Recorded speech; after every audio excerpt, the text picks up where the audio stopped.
It's like, what will happen to my son when I am no longer here, because my son has been so reliant, even emotion. I'm the one he trusts. I'm the one he can tolerate being in the same room with. I'm the one who can soothe him. I'm the one who can, I know the mechanisms that will get him persuaded to do this other thing. I would be so scared. Who will love my Right. person as much as I love my person? Yeah, if you take a look at that, multiply your feelings by millions, Yes. and particularly right now, when you think about right now during the pandemic, how many people who were hospitalized who had, special needs adult children, or adult special needs children who were hospitalized and didn't understand what was going on. So when you think of the mental health issues, it's just, triple any possible number that you can think of, and you're probably going to get close.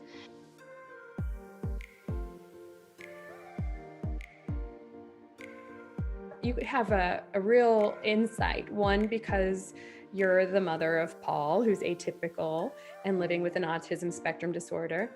And Right. two, because you're an attorney and you help families plan for these sorts of things, and so you know what questions to ask and what to look for and how to plan and prepare. And even if you yourself can't set up a trust, you know that a trust needs to be set up and you can find somebody.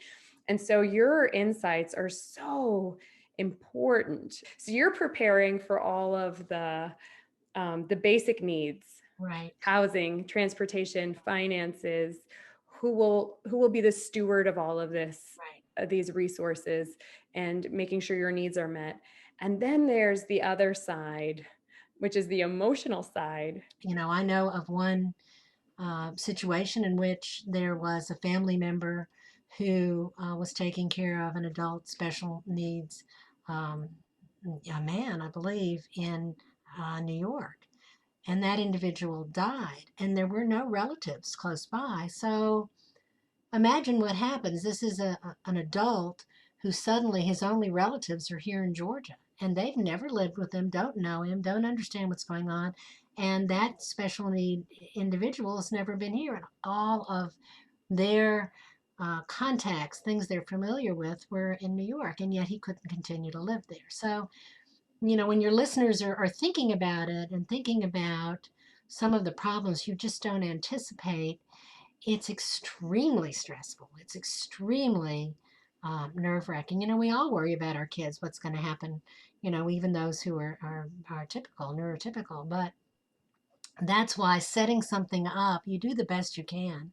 But almost everybody, I'll bet you, those who are listening to this can relate to this. Every once in a while, when I pass somebody on the street when I'm driving and they're holding up those signs, if I'm anywhere close, I have a little $1 bills folded in my car, and I'll hand them because I always think there, but for the grace of God is my son. Yeah. And I will bet you a large number of those listening right now can relate to that. Yeah. To look at something like that and think, how can I keep that from happening? There are not many answers. There just are not many answers. And the more you deal with these issues, I mean, I often wonder, what do people do who don't have a parent who understands a little bit about advocacy, who can read regulations, who knows how to file an appeal? I've just filed a number of appeals on with regard to some care that my son received. You know, if you don't know how to do that, you don't understand how to do that. You don't understand, what do you do if you get a notice that your child has been overpaid and you need to refund all of this money? What do you do if you don't have somebody who can speak for you and who knows how to at least make those phone calls? Back in 1931, the average life expectancy for somebody with developmental disabilities was 22, and now it's 70. And we've made enormous strides in how we care for people, with the information that is out there dealing with various neurological or physical disabilities, how we treat them. People live longer, which is wonderful. But our services haven't kept pace. Yeah. And we're just beginning to have this conversation, now what do we do? And whose responsibility is it? And how do we care for everybody? And how do we care for ourselves? If we don't take care of ourselves, so many people will say this is one of the mantras of people, parents with children with disabilities. If you don't take care of yourself, you can't take care of your child. So true with parents with kids who don't have any particular problems, kids who are gifted.